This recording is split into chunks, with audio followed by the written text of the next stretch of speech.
Et c'est lui qui change les temps et les saisons, qui dépose les rois et établit les rois, qui donne la sagesse aux sages et la connaissance à ceux qui connaissent l'intelligence. C'est lui qui révèle les choses profondes et secrètes. Il sait ce qui est dans les ténèbres et la lumière demeure auprès de lui.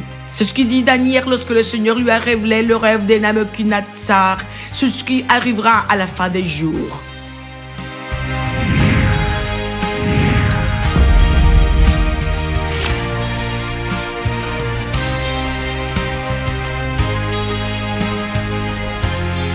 Comment Dieu mesure-t-il le temps? Daniel 2, 21 dit que Dieu change les temps et les saisons parce qu'il est souverain et qu'il détermine les coordonnées temporelles. Sa mesure n'est pas humaine mais éternelle. Cependant, pour les êtres humains, Dieu a établi des temps, des dispensations et des calendriers spécifiques où nous trouvons le calendrier prophétique de la fin des temps. Il est absolument nécessaire que l'Église comprenne les temps de Dieu selon ce qui est écrit dans sa parole. Le Seigneur compte les années et les jours à partir de sa souveraineté en jours et 1000 ans. 1000 ans sont en jours. Une semaine est composée de 7 jours et aussi de 7 ans. Une semaine s'étend sur près de 2000 ans. Un jour s'étend sur près de 2000 ans. Il y a 2 exemples dans les Écritures où le Seigneur n'a pas compté des années spécifiques, ce qui indique que c'était comme si elles n'existaient pas pour lui. Le premier exemple se trouve dans le livre des Juges. Il est certain que le Seigneur n'a pas compté 93 ans dans sa chronologie. Le premier livre de Rois 6:1 dit « Ce fut 480 ans après la sortie d'Égypte des Israélites, que Salomon commença de construire la maison destinée à l'Éternel, la 4e année de son règne sur Israël, durant le mois de Ziv, qui est le 2e mois. » Le Seigneur dit ici qu'il y a 480 ans entre la sortie d'Israël d'Égypte et l'année où Salomon a commencé la construction du temple. Cependant, dans la chronologie de Paul, dans le livre des Actes 13, versets 17 à 21, la somme est de 573 ans, où l'on ajoute 40 ans du règne de David et les 3 premières années du règne de Salomon. Il y a une différence de 93 ans entre les 480 ans mentionnés dans le premier livre des Rois 6, verset 1, et le 573 ans de la chronologie mentionnée dans le livre des Actes. Comment peut-on expliquer cela si la Bible ne se contredit pas elle-même? La réponse se trouve dans la manière dont Dieu compte le temps en fonction de sa relation avec son peuple. Les années d'oppression d'Israël sous les ennemis pendant la période des juges sont 8 ans sous le joug du roi de Mésopotamie, 18 ans sous la domination du roi de Moab, 20 ans sous l'oppression du roi de Canaan, 7 ans sous le joug des Madianites et 40 ans sous l'oppression des Philistins. Cette somme donc 93 ans qui ne sont pas comptés dans la chronologie que l'on trouve dans le premier livre des Rois 6:1. Parce que le Seigneur a abandonné Israël à ses ennemis pendant 5 périodes à des époques différentes. Dieu a vendu Israël aux mains de ses oppresseurs à cause de son idolâtrie, à cause de son apostasie, ce qui correspond au jugement de mon don pendant lequel le Seigneur n'a pas considéré Israël comme son peuple parce qu'il lui a retiré sa protection d'après ce qui est écrit dans la loi. Dans Deutéronome 31, 16, 17, il est dit, l'Éternel dit à Moïse, voici tu vas être couché avec tes pères, et ce peuple se lèvera et se prostituera après les dieux étrangers du pays au milieu duquel il entre. Il m'abandonnera et il violera mon alliance que j'ai traitée avec lui. En ce jour-là, ma colère s'enflammera contre lui. Je les abandonnerai et je leur cacherai ma face. Il sera dévoré. Il sera la proie d'une multitude de maux et d'afflictions. Le second exemple de la façon dont le Seigneur ne compte pas des années spécifiques est lorsqu'il n'a pas compté 3 générations dans la généalogie du Christ, correspondant aux rois Achazia, Joas et Amazia. Dans Matthieu 1, 17, nous lisons: il y a donc en tout 14 générations depuis Abraham jusqu'à David, 14 générations depuis David jusqu'à la déportation à Babylone, et 14 générations depuis la déportation à Babylone jusqu'au Christ. Cependant, si nous regardons l'histoire d'Israël entre David et la déportation à Babylone, il n'y a pas 14 générations, mais 17, si l'on compte chaque roi comme cela apparaît dans Matthieu 1, 6 à 11. Dans Matthieu 1, 8, il est dit que Joram a engendré Osia, mais le fils de Joram a été Achazia, qui a engendré Joas. Et Joas a engendré Amazia, qui était le père d'Osia. Ainsi, lorsque le Seigneur dit que Joram a engendré Osia, il ne compte pas les 3 générations de la descendance royale, correspondant à Achazia, Joas et Amazia. Qu'est-il arrivé à ces 3 générations représentées par ces 3 rois? Il y a 2 puissantes raisons pour lesquelles le Seigneur ne les a pas comptées. Ce qui indique que c'est comme si elles n'avaient jamais existé et comme si le temps, les années qui devaient être comptées, ne s'étaient jamais écoulées. Dieu n'a pas compté les 3 générations parce qu'elle était sous le jugement de Jézabel, car Joram a épousé Athalie, fille d'Achab et de Jézabel. Le Seigneur ne compte pas le temps lorsque le peuple est sous son jugement, comme c'était le cas pour les 93 ans du temps des juges. Dieu n'a pas compté les 3 générations parce qu'il a accompli la loi qui stipule qu'il visite la méchanceté des pères jusqu'à la 3e et la 4e génération en raison de l'adoration d'autres dieux. Ce jugement s'applique aux descendants royaux, car les 3 rois de Juda après Joram ne sont pas comptés dans la généalogie du Seigneur Jésus-Christ dans Matthieu chapitre 1, centré sur la lignée royale, que le Saint-Esprit a révélée et elle est divisée en 3 groupes de 14 générations. 14 d'Abraham à David, 14 de David à la déportation à Babylone et 14 de Jéconia au Christ. Dans le deuxième groupe, 3 rois ne sont pas non plus inclus. Le premier est Joachim, fils de Josia, qui n'a régné que 3 mois, a été détrôné, amené en Égypte et y est mort. Le deuxième est Joachim, choisi par le pharaon Néchao. Ces 2 rois ne sont pas inclus dans la généalogie du Seigneur Jésus-Christ, car le Seigneur a fixé une limite jusqu'à Josia, parce que le jugement était déjà décidé. Et a commencé sous le règne de Joachim et s'est poursuivi sous le règne de Joachim. Le 3e roi est Sédécia, qui n'est pas inclus dans la généalogie du Christ car il n'est pas dans la ligne de succession, étant l'oncle de Jéconia. L'explication de l'absence de ces 3 rois dans la généalogie du Christ est qu'ils sont tombés sous le jugement de la loi comme les rois associés à Jézabel. Dans la liste du chapitre 1 du livre de Matthieu, Jéconia n'est pas compté dans le 2e groupe, mais l'accent est mis sur la déportation de Juda à Babylone. Le Seigneur indique ainsi l'accomplissement du jugement, car c'est alors qu'il devait venir le roi qui suivrait le Messie, loin, le roi d'Israël, le Seigneur Jésus-Christ.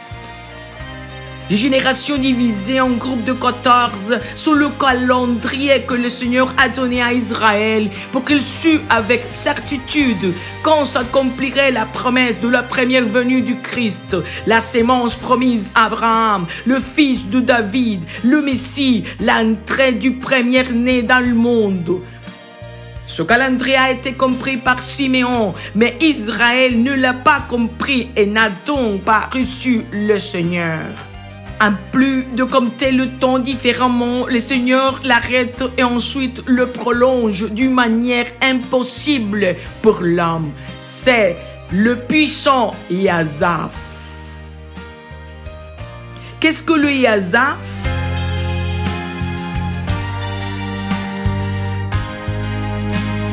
Le Yazaf est lié à la prophétie, à la parole que le Seigneur donne, mais il ne l'accomplit pas immédiatement, car il ajoute un temps supplémentaire, l'augmente, l'allonge, et il refait ce qu'il avait dit lorsque l'achèvement du Yazaf est donné. Il y a plusieurs exemples dans la Bible où le Seigneur a donné la parole à son prophète pour qu'elle s'accomplisse, mais il l'a retardée, l'a reportée pour un temps dans sa souveraineté, son omnipotence, sa miséricorde et son amour. Ce délai dans l'accomplissement de ce qu'il a dit au prophète était déjà prévu par le Seigneur dans son omniscience et sa préscience. Le Yazaf est le temps de la patience de Dieu et il l'utilise avant de déverser son jugement. Dans ce contexte, le Seigneur établit le Yazaf pour traiter avec son peuple afin que la consommation de la méchanceté s'accomplisse et qu'il puisse exécuter son jugement, car dans sa préscience, il sait que le peuple ne se repentira pas. Cependant, le Yazaf est aussi le temps des merveilles, car durant son déroulement, le Seigneur opère un puissant travail de conversion chez ceux qui ne le demandent pas, mais dont le cœur il connaît et sait qu'ils se repentiront. C'est à ce moment-là que le Saint-Esprit est à l'œuvre. Le Yazaf se réfère à la manière dont le Seigneur change les temps, les modifie et les nomme selon son kairos parfait, qui n'est pas le ton linéaire humain. Dans la deuxième épître de Pierre, on trouve le principe que Dieu utilise à la fin des temps à propos de sa patience et de sa miséricorde pour appliquer le Yazaf. La deuxième épître de Pierre 3, 9 dit: le Seigneur ne tarde pas dans l'accomplissement de la promesse, comme quelques-uns le croient, mais il use de patience envers vous, ne voulant pas qu'aucun périsse, mais voulant que tous arrivent à la repentance. Pendant le Yazaf, les personnes perdues s'endurcissent davantage, mais les personnes sauvées viennent se briser aux pieds du roi. Le Seigneur a appliqué le Yazaf avec le peuple d'Israël et de Juda avant de déverser sur eux le jugement demandant. Pendant de nombreuses années, il les appelait à la repentance par l'intermédiaire de ses prophètes, comme le dit Jérémie 25, 4 à 5. L'Éternel vous a envoyé tous ses serviteurs, les prophètes. Il les a envoyés dès le matin et vous n'avez pas écouté. Vous n'avez pas prêté l'oreille pour écouter. Ils ont dit: revenez chacun de votre mauvaise voie et de la méchanceté de vos actions, et vous resterez dans le pays que j'ai donné à vous et à vos pères d'éternité en éternité. Le Seigneur a abandonné Israël et Juda à leurs ennemis parce qu'ils n'ont pas voulu se repentir. Cependant, d'abord, Dieu a prolongé le temps avec les Yazaf. Il l'a fait en envoyant un message au peuple d'Israël à propos de Ninive. Jonas a prophétisé sur Ninive vers l'année 790 avant Jésus-Christ avec une parole de jugement sans message d'espoir. Il n'y avait pas d'appel explicite à la repentance comme condition pour supprimer le jugement. Jonas a donné une prophétie de Dieu qui devait s'accomplir immédiatement, c'est-à-dire après 40 jours. Pourtant, elle ne s'est pas accomplie. Néanmoins, la prophétie a été suspendue dans le temps. Le Seigneur a institué un Yazaf pour Ninive de 178 ans. Lorsque ces années ont été accomplies et que le Yazaf a fini, Dieu a réactivé la prophétie du jugement de destruction, l'a prononcée de nouveau par l'intermédiaire de Nahum et l'a accomplie. Dans le cas de la prophétie de Jonas, la raison qui justifie le Yazaf est l'appel à la repentance d'Israël, à travers l'exemple de la repentance de leurs ennemis, les Ninivites, dont la cruauté était bien connue. Le message de Dieu au peuple d'Israël était le suivant: si les Ninivites se sont repentis, n'étant pas mon peuple, à combien plus forte raison vous, Israël, devez-vous vous repentir? Si j'ai eu pitié d'eux, à combien plus forte raison aurais-je pitié de vous, Israël, que je t'ai appelé comme mon peuple? Il y a eu environ 68 ans de Yazaf pour Israël à partir de l'année 790 avant Jésus-Christ. Jésus-Christ lorsque Jonas a donné la prophétie pour Ninive. À la fin de ces années, Samarie est tombée en l'an 722 avant Jésus-Christ. Avec l'événement de la repentance de Ninive et le pardon de Dieu à cette génération, le Seigneur a donné un message au peuple d'Israël pour que le jugement de la captivité ne s'abattait pas sur lui. Mais Israël ne s'est pas repenti, ce que le Seigneur savait dans son omniscience. Les événements de la chute de Samarie et de la destruction de Ninive, en accomplissement des prophéties de Jonas et de Nahum, ont été des signes pour le peuple de Juda, par lesquels le Seigneur l'invitait à la repentance. Après ce jugement, le Seigneur a donné au peuple de Juda un Yazaf de 26 ans. Il a refusé de se repentir et sa chute s'est produite. Après le retour des Juifs sur leur terre, après les 70 ans de captivité prophétisés par Jérémie, ils sont retombés dans l'apostasie. 400 ans se sont écoulés pendant lesquels Dieu n'a pas envoyé des prophètes, jusqu'à l'accomplissement du temps où le Seigneur Jésus-Christ arriverait sur cette terre. La 69e semaine prophétisée par Daniel est arrivée, durant laquelle le Messie serait retranché. Le Seigneur Jésus accomplit son ministère, prêchant, enseignant et appelant Israël à la repentance, car c'était la dernière occasion avant de l'exécution du jugement d'Amandon dans lequel Dieu se serait d'appeler Israël son peuple, car il en prendrait un autre qui est l'Église. Jésus a souffert, est mort et est ressuscité, consommant ainsi son œuvre rédemptrice. Le jour de sa résurrection, lors de la fête des prémices de l'orge, le compte à rebours des 50 jours a commencé, avant l'exécution du jugement d'Amandon sur le peuple d'Israël. Ce peuple avait longtemps compté à rebours ses jours, depuis la fête des premiers fruits de l'orge jusqu'à la fête des premiers fruits du blé, la Pentecôte ou la fête des semaines, le Shavuot. Le peuple d'Israël pensait s'être débarrassé de Jésus qu'il appelait faux prophète, faux messie, blasphémateur et faux maître. Cependant, alors qu'Israël comptait les jours pour célébrer sa fête, Dieu comptait les jours pour accomplir sa parole écrite dans la loi sur le jugement d'Amandon, pour cacher sa face devant le peuple d'Israël. Le jour de la Pentecôte est arrivé, le compte à rebours des 50 jours était terminé et à la chambre haute, il s'est produit le puissant événement de la venue du Saint-Esprit qui remplit les environs 120 disciples qui se trouvaient là dans l'attente de la promesse du Père. C'est là que la Sainte Église est née, sans tache ni ride, que Dieu a pris en notre peuple et qu'Israël a cessé d'être appelé mon peuple par Dieu. Cependant, ce jugement pour Israël est temporaire, car il a une fin. En effet, le roi a dit que lorsque la plénitude, la totalité des gentils sera accomplie, Israël sera sauvé. Cela se produira pendant le jugement de la tribulation, lorsque les Juifs auront l'occasion de se repentir, de recevoir le Messie, le Christ, et d'être appelés fils de Dieu. Lorsque l'Église est née à la Pentecôte, la 69e semaine de la prophétie de Daniel a été arrêtée. Le Dieu qui change le temps a réappliqué sa mesure temporelle des merveilles, car il n'a pas seulement arrêté la 69e semaine, mais il a également appliqué le Yazaf, prolongea cette semaine presque 2000 ans. Dans ce Yazaf, entre la 69e semaine et la 70e semaine, le Seigneur accomplit l'œuvre merveilleuse de sauver les gentils. Nous sommes encore dans la 69e semaine, car pour le roi, aucun temps ne s'est écoulé parce que sa parole est accomplie.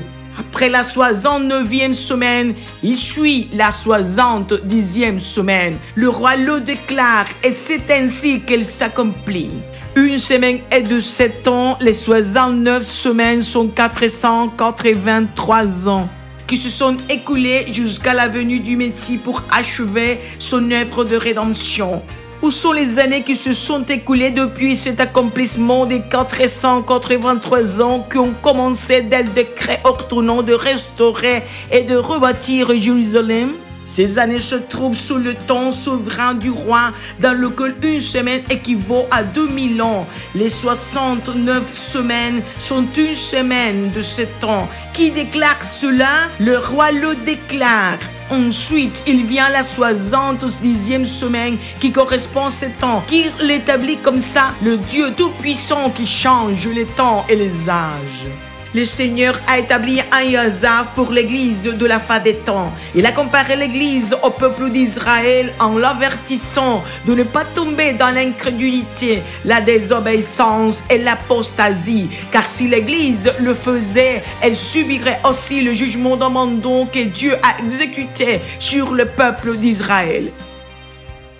Le Seigneur a dit dans Romains 11, 22, considère donc la bonté et la sévérité de Dieu, sévérité envers ceux qui sont tombés et bonté de Dieu envers toi, si tu demeures ferme dans cette bonté. Autrement, tu seras aussi retranché.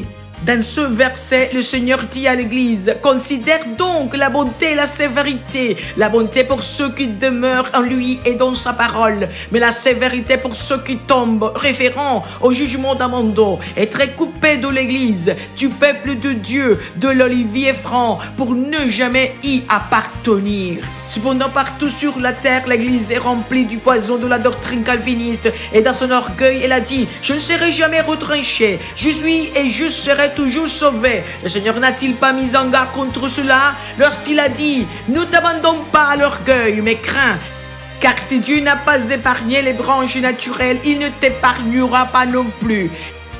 Église endormie, lisez bien ce qui est dit, tu seras retranché. Lisez bien ce que Dieu a dit, il ne te pardonnera pas. Arrachez le poison du calvinisme de ton cœur. Église endormie, parce que tu n'as pas compris que le Seigneur a déjà retranché l'église apostate, qu'il a déjà exécuté sur elle le jugement d'abandon, qu'il ne lui a pas pardonné, accomplissant sa parole. Le roi ne faillit jamais à sa parole.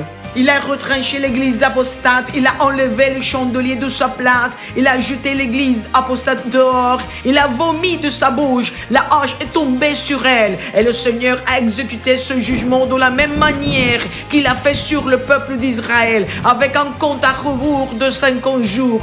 Pour l'église, ce compte à rebours s'est passé du 9 décembre 2020 au 28 janvier 2021. Et Dieu a exécuté ce jugement en ce mois de janvier parce que c'est le mois que les maudits anathèmes apostats utilisent pour célébrer la fête des prémices en corrompant la parole de Dieu. Église endormie, si vous célébrez encore cet événement anathème, répentez-vous afin que des temps de rafraîchissement viennent. Après le 28 janvier 2021, le Seigneur a appliqué le puissant Yazav. S'il l'a fait avec Israël et Juda, ce peuple, comment ne le ferait-il pas avec l'Église, qui est le peuple élu, afin de donner aux gentils une occasion de salut et de participation aux alliances et aux promesses éternelles? Il y a une relation entre le Yazav, l'église, et le signe du figuier qui est Israël. Le Seigneur a dit dans Matthieu 24, 34 à 35, « Je vous le dis en vérité, cette génération ne passera point, que tout cela n'arrive. Le ciel et la terre passeront, mais mes paroles ne passeront point. » Le Seigneur a donné à l'Église le signe du figuier, qui est le verdissement d'Israël en tant que nation, qui a eu lieu le 14 mai 1948. Le Seigneur a également établi la génération comme mesure du temps, afin que l'Église soit avertie de son départ pour la nouvelle Jérusalem, lors de l'enlèvement, car dans les Écritures, il a établi un calendrier prophétique. Dans le psaume 90, verset 10, que le Seigneur a donné à Moïse, il est confirmé que la génération est de 70 ans, mais par force de 80 ans. Le thème de ce psaume est le temps, comment l'homme est éphémère à cause du péché, par opposition à l'éternité de Dieu. Moïse parle du peuple d'Israël dans ce psaume 90 et du jugement de la tribulation, le temps d'angoisse de Jacob. Or, à cette époque, dans la chronologie humaine, Israël a 76 ans, mais dans le calendrier prophétique, dont l'année est de 360 jours, Israël a 75 ans. Si l'on ajoute les 7 années de tribulation qui, dans les années prophétiques, correspondent à 2520 jours, Israël aurait 82 ans. À la fin de cette période de la tribulation, et la génération de 80 ans se passerait, ce qui ne correspond pas à ce que le Seigneur a dit dans Matthieu 24 34. Le Yazav est la méthode de Dieu qui explique la prophétie du Seigneur Jésus-Christ, selon laquelle la génération ne passera pas, parce que le Seigneur a dit qu'elle ne passerait pas. Le Yazav, après le 28 janvier 2021, a arrêté le compte du temps des jours dans le Caïro du roi, et en l'arrêtant, il l'a prolongé en le suspendant. La génération d'Israël ne passera pas, car Dieu, dans sa souveraineté, a fait cesser le temps à partir du 28 janvier 2021 lorsqu'il a exécuté le jugement de Mondo sur l'église apostate. Donc le Seigneur ne compte pas ce temps qui s'est écoulé, de même que Dieu ne compte pas les années entre la 69e semaine et la 70e semaine, afin que s'accomplisse sa parole des semaines d'années. Car Dieu a fait cesser le temps, a arrêté la 69e semaine et a prolongé le temps dans le puissant Yazav, dont la fin est l'enlèvement de l'Église. Le Seigneur ne compte pas ce temps passé après le 28 janvier 2021, comme il n'a pas compté les 93 ans pendant lesquels le peuple d'Israël a été sous le jugement d'Amando au temps des juges. De même qu'il n'a pas compté les 3 générations de la généalogie du Christ à cause du jugement contre Jézabel. Parce que dans ce puissant Yazav mis en place par le roi en ce temps de la fin, il juge les apostats, le fils de Jézabel qui ont sa doctrine.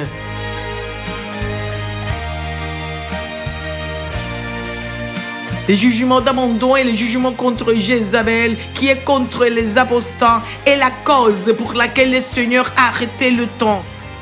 Mais il y a plus de raisons plus puissantes. Dans ce Yazav, le Seigneur juge les apostats retranchés par le jugement de la honte, car ils mettent leur gloire dans ce qui fait leur honte d'être exposés dans leur nudité et leur pauvreté avec les doctrines de mort, de corruption et de souillure qu'ils prêchent.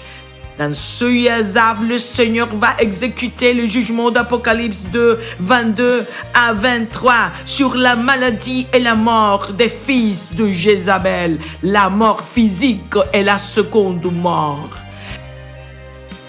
Le Seigneur utilise le Yazav en ce moment pour faire sortir ses brebis des églises apostates, les brebis qu'il connaît. Le Seigneur accomplit la prophétie de Jean 10, 27 à 28.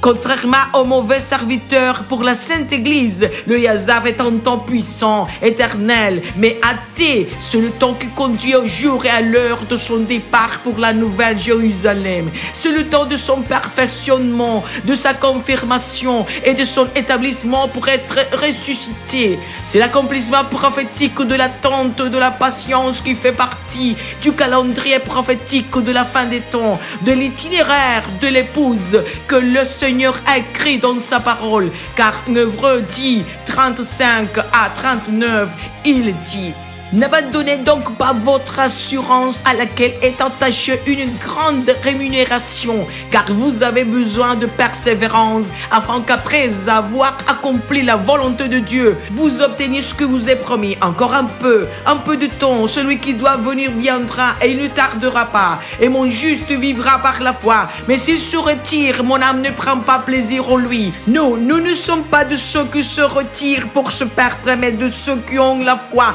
pour sauver leur âme. La patience du Yazav, c'est l'attente joyeuse des promesses éternelles, car Romains 8, 25 dit: mais si nous espérons ce que nous ne voyons pas, nous l'attendons avec persévérance. Ce verset se réfère au corps glorifié pour lequel la Sainte Église devait gémir pendant les Azav dans le cadre du calendrier prophétique du roi. L'église de Berea Barranquilla l'a fait avec une grande intensité car c'est la volonté de Dieu et en le faisant, nous obtiendrons la promesse de la rédemption du corps pour voir ce que maintenant nous ne voyons pas, c'est-à-dire les choses que l'œil n'a pas vues, que l'oreille n'a pas entendues et que ne sont pas montées dans le cœur des hommes, des choses que Dieu a préparées pour ceux qui l'aiment. Nous gémissons et attendons dans la foi la venue du roi qui est proche car nous ne sommes pas des paresseux mais des imitateurs de ceux qui par la foi et la patience héritent des promesses comme Abraham parce que nous suivons ces traces de la foi et Dieu a promis de nous donner ses promesses, en particulier la promesse d'une descendance sainte multipliée à jamais car le Seigneur dans son conseil immuable a dit: je vous bénirai en abondance et je vous multiplierai en abondance, deux choses dans lesquelles il est impossible à Dieu de mentir.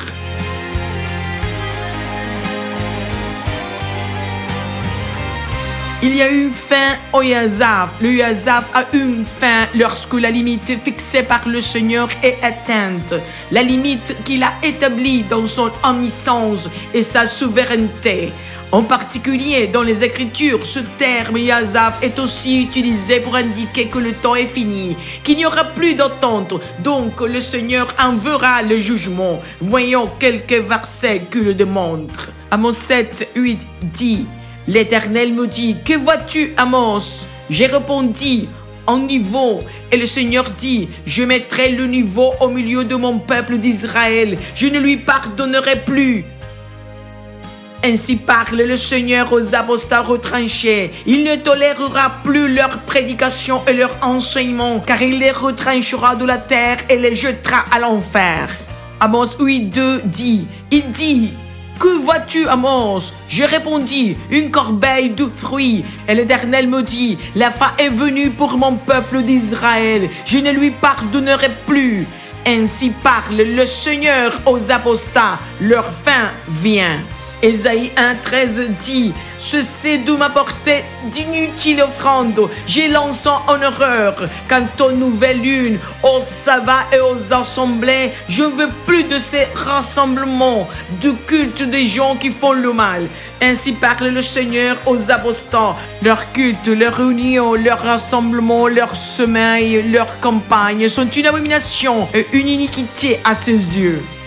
Ésaïe 23:12 dit, il a dit, tu ne te livreras plus à la joie, vierge déshonorée, fille du Sidon, lève-toi, passe au pays de Kittim, même là, il n'y aura pas de repos pour toi.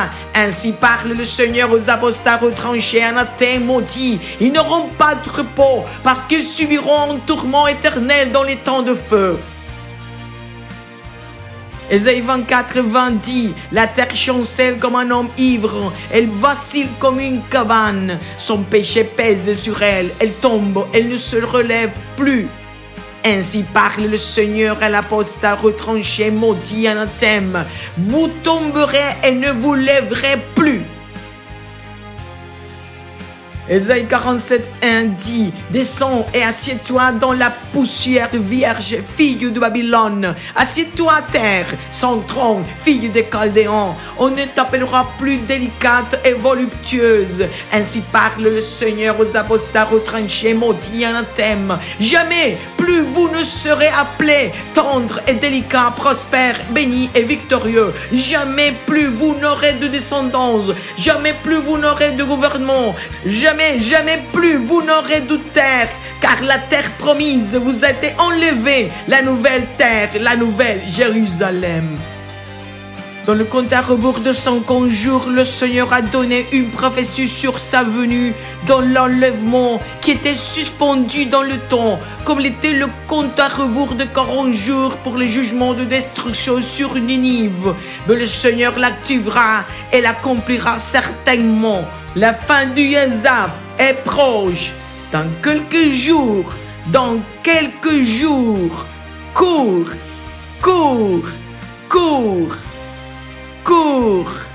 très court. Le Yezaf, le temps de la patience et les merveilles du roi. Un livre qui vous permettra d'en savoir plus sur ce temps puissant dans lequel nous nous trouvons, de savoir que le roi exécute le jugement contre les apostats, les fils de Jézabel. C'est le temps où le Seigneur cherche les estropiés, les boiteux, les aveugles, les pauvres, les méchants. C'est le temps où le roi réveille l'église endormie pour la faire entrer dans sa rêverie. Ce livre vous plongera dans le kairos de Dieu et vous fera compter le jour avec sagesse. Avec sagesse. Avec sagesse.